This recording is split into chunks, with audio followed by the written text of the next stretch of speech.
doing for Kristin Hersh.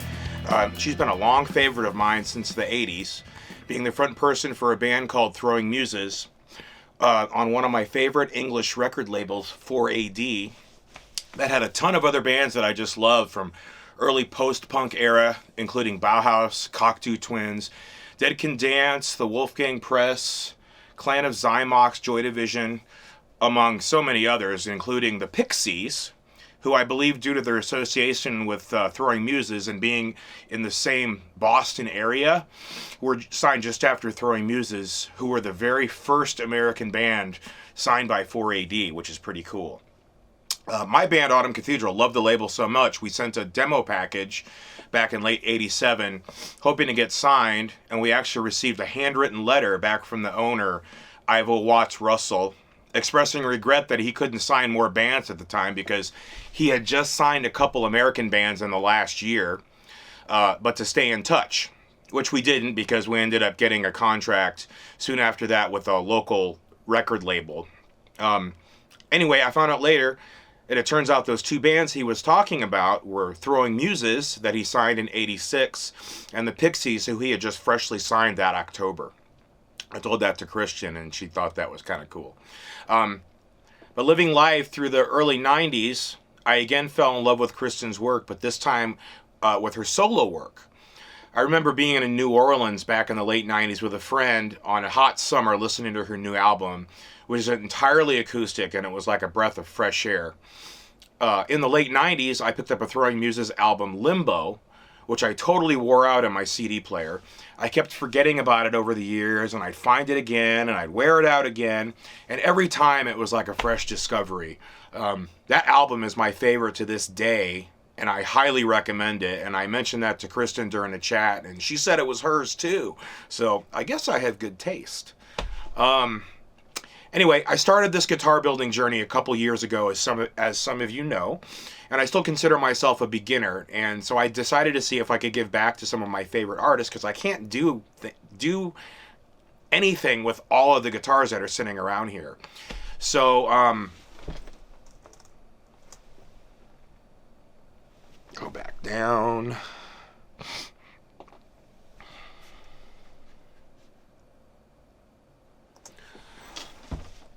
So I'd see if I could try and give back to some of my favorite artists if they'd consent to me sending them a guitar. Luckily, I was honored to make a guitar for Luis Post and a bass for Nicole Fiorentino last year, and when I finished those, I attended to my garden and plotted my next move. Just had a lot of things going on around the homestead. So again, I was driving around, and I found Limbo in my CD holder in my car, and I was like, yes, it would be so cool to make a guitar for Kristin Hersh. So I started doing a little digging around, and I started a conversation with El Rat Designs, who does all Kristin Hersh's merch, and is a part of what Kristin calls her Strange Angels community, which I think is so cool. She's totally independent and has the support of these people, which enables her to continue doing what she's doing, that along with continue doing what she's doing, that along with a lot of hard work and talent. So anyway, I got Kristin's information from them and introduced myself, and long story short, I'm going to be making a guitar for her.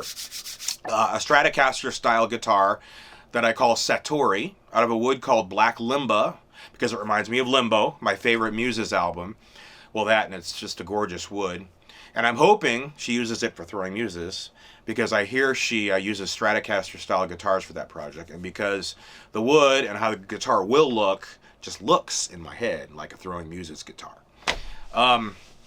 So during our first chat, she told me how bad she'd been treated by the major labels, and how they wanted her to make sexist product, and how she refused as a feminist, and how they tried to destroy her career as a result. Just amazing. And she owed a crap ton of money. But she's endured despite all of that and stayed true to herself and her fans, and so I'm honored to help however I can. An artist with such integrity and talent is definitely somebody that I'll support, and I encourage you to do the same. I'll include some links for you below to check out. And it would be such a dream for me if she could be inspired by this guitar and write music for one of her projects. I hope Throwing Muses. That would be better than any amount of money that anybody could give me, just right there alone. So thanks for listening. This is the most talking I've ever done on a video, and I've never done an intro, but I thought it would be nice to get a little background and try and up my video game.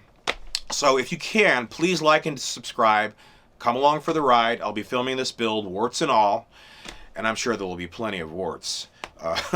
Up to my presentation of the guitar to Kristin herself, I think in New Orleans, if I can get it done in time. And of course, all the music in this video is my own because I don't want to deal with any copyright issues or anything like that. So if you're interested in that at all, if you hear anything you like, links in the bottom, and check it out, and I'd appreciate that. So anyway, enough talking. I'd better get to work.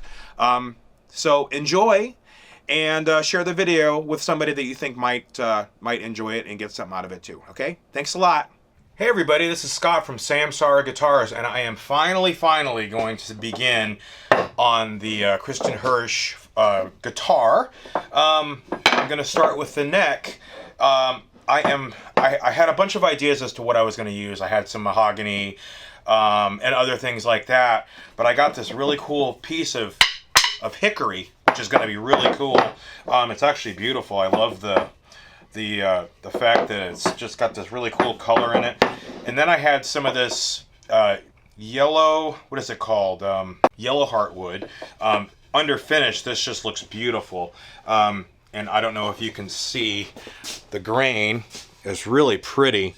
It's really hard to tell under this. I should probably put water on it so you can see, but I'll do that after I finish the neck. But what I have to do is, I already cut this down. It's going to go like this. This part's going to get cut off. You can see this little knot, but that's going to get cut off.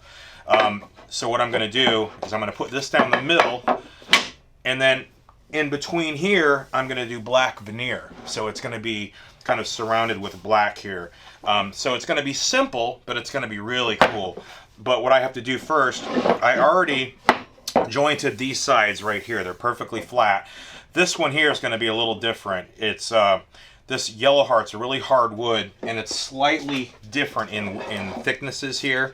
So I've gone through, and I kind of know what I have to do, but I'm going to use my good old-fashioned plane, because doing this on a joiner is a little difficult, and I'm going to have to take some up here and some over here.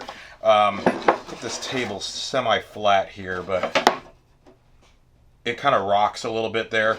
So I'm going to go in and be real careful with getting the thickness really nice and flat here, and just do it the old-fashioned way. Plus, it gives me an excuse to use my old plane. So anyway, that's what I'm going to do. I'm going to get this set up. I'm going to glue it to the table, probably like this, so I can get a nice sweep this way, and just keep checking the thickness. I'll probably have to do it using this method, of grabbing this and going like that on both sides. But I'm going to get it pretty darn close, and most of the thing is going to be getting this perfectly flat here. Like I said, I can do it on the joiner, but by the time I do it on the joiner, I'm probably going to have to take off too much, and this is going to be a lot thinner than I'd like. So I'm just going to be real careful and do it by hand. So I'm going to glue this down, and we're going to get going on it. I'm going to start by doing the old masking tape and super glue stick trick. Burnishing this down on both sides of that. Make sure it's nice and secure. And I'll put some super glue down the middle here. And use some accelerator. I'm going to hit that accelerator. And stick that down. Now the nut shouldn't go anywhere, he says optimistically.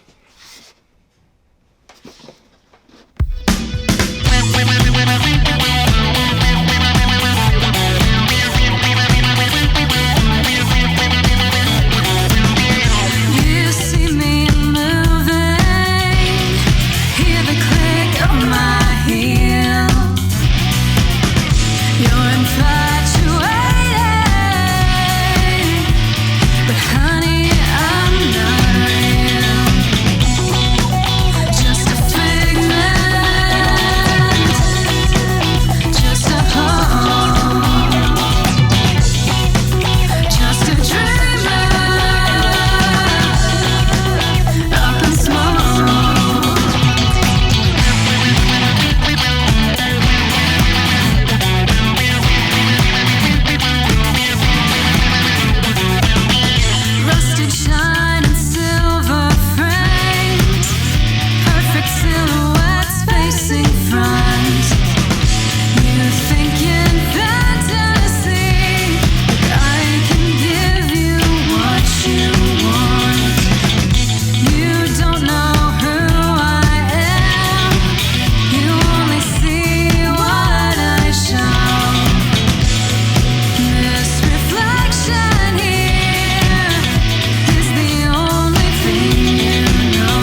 Okay, while this neck is drying, it's actually probably almost dry now, I'm going to start on the body.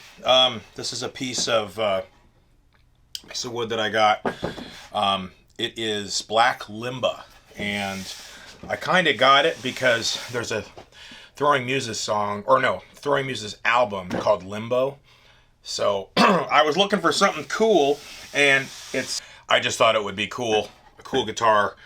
You know, it kind of reminded me of Throwing Muses music, just with that name. And so I'm gonna basically start cutting this out, and I'll bring you in closer with a camera overhead exactly how I'm gonna do it. But I'm going to be using this.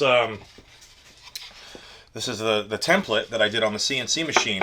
Now, I did get that CNC machine so I could do templates, perfect templates like this, but I'm still going to do it the old-fashioned way because this template is absolutely way more perfect than the other one that I made from hand, which I did basically printing out on my printer and then taping it together and then putting it on just this piece of plywood here. And then cutting it out, and you can see it got a little rough and everything like that, but it worked good. It worked good for the other guitar that I'm making, but this I did on the CNC machine. And this part here is kind of cool because what I can do is while I'm cutting things, I can put these plugs in when I'm doing other work here, and then I can take them out and cut these. Anyway, it just gives me a lot more. And this is sort of a test. That's why it's all different wood and everything like that. But what I'm going to do here first is find a good spot with the best grain that I like. I kind of did it before, but I'm going to double check. And then I'm going to trace it out. And then I'm going to take it over the bandsaw and cut it out. So let's go. Okay. So I am going to trace this here. I'm thinking... Yeah, I kind of had that there. I was thinking the horn could come up here. I definitely want some of this on here. That's cool. It almost looks like flames. So what I'm going to do is kind of get a good spot here. I like that too. Let me see here. I think that's going to be it right there. Those pieces are really cool. Sorry, my phone's going off here. And then if I save some of this, I might be able to use it for something else right there. So let's do that.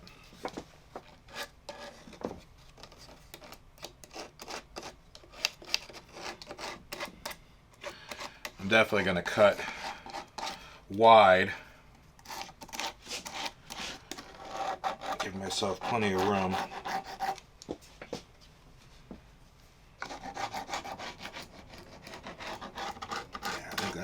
Cool looking. So that's that. Nice. Some of these I'm not actually doing. So we are going to go to the bandsaw and cut this out.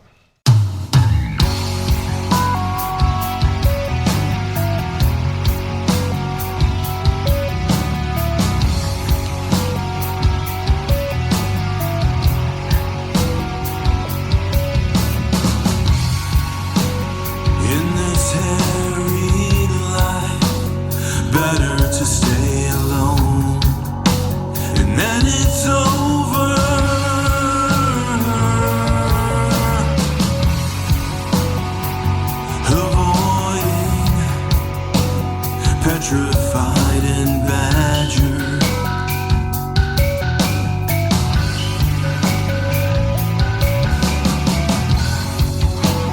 day by day. Once here, and then you're gone.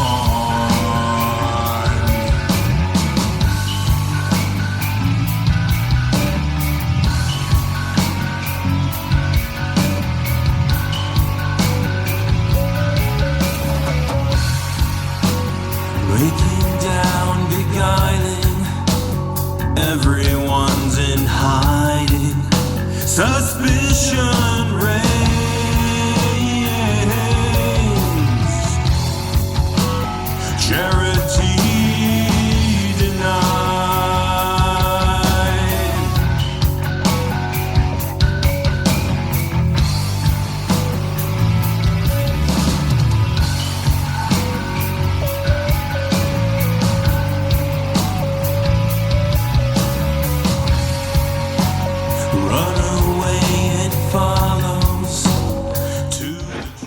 could have went better. It wasn't a total disaster, but there were some spots. Sometimes when it catches, when you're on a routing table and it catches the end grain, it just wants to like freaking rip it out. Rip it out. It's a pretty intimidating thing. Router tables are no joke, man. You can get seriously hurt. Them and table saws scare the crap out of me. So I'm gonna have to do a little bit of reshaping here, and some of the parts that are actually not great. There's a couple spots here that I really can't fix, so I'm just gonna have to change the shape a little bit. But some of that I'm gonna be able to take off because this is like 2 inches thick, and I only need it to be an 1 3/4 inches. So I'm actually thinking that from now on, instead of doing that with the shape, is I'm thinking about just using the CNC machine just to cut the shape out, because that is super dangerous. It was sketchy, and yeah, it scares the bloody crap out of me. But look at how beautiful that wood is on the side. So what I'm gonna do is I'm gonna take my spindle sander, and I'm gonna go around this and clean up some of these little areas, and things are gonna be just fine. It's really not much different than it should have been. There's some little spots here that I need to take care of, and I screwed it down right here and down on this side. I screwed it here because this is gonna get cut out for the neck pocket, and I screwed it down on the bottom here because this is where the slope is gonna get cut out. So it just basically just grabbed onto the very top of that, and that's gonna get all shaved off anyway. So what I'm gonna do is I'm gonna pull my spindle sander down, and I'm gonna go over this a little bit, finish the shape, and then I'm gonna go ahead and unglue or take the clamps off of that neck, and we can take a look at that. Aight then.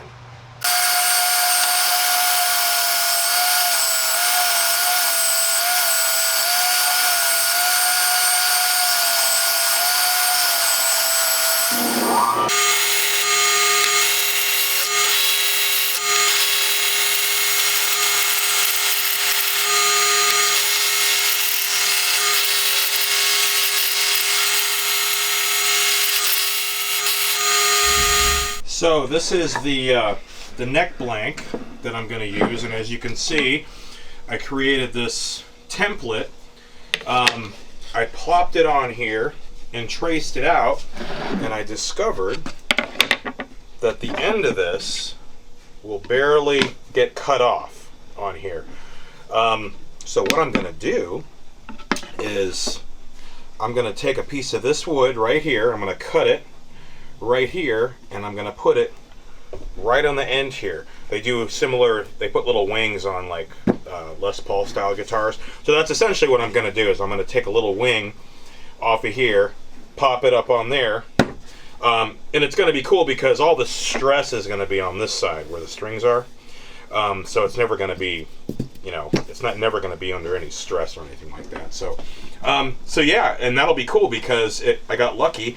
I'll be able to get more of this wood here, which I think is really cool. Of course, this is all going to be visible on the headstock, which is going to be cool. Of course, the tuners are going to be here. Tuning machines will be there. But yeah, this is going to be cool. The logo and stuff will be there. That'll be where the logo is at. But yeah, so I'm going to do that. And that's how I'm going to end this video. I'll just show me cutting this real quick, gluing it on there, and this video will be over. And we'll basically have the body essentially roughed out, and the neck just about roughed out. I think I'm going to go ahead and do this on the CNC machine though, because it's going to be cut perfectly like that, and it's also going to enable me to do the truss rod slot anyway. So, but I'll film all that next time, and so I'll stop talking. Here we go.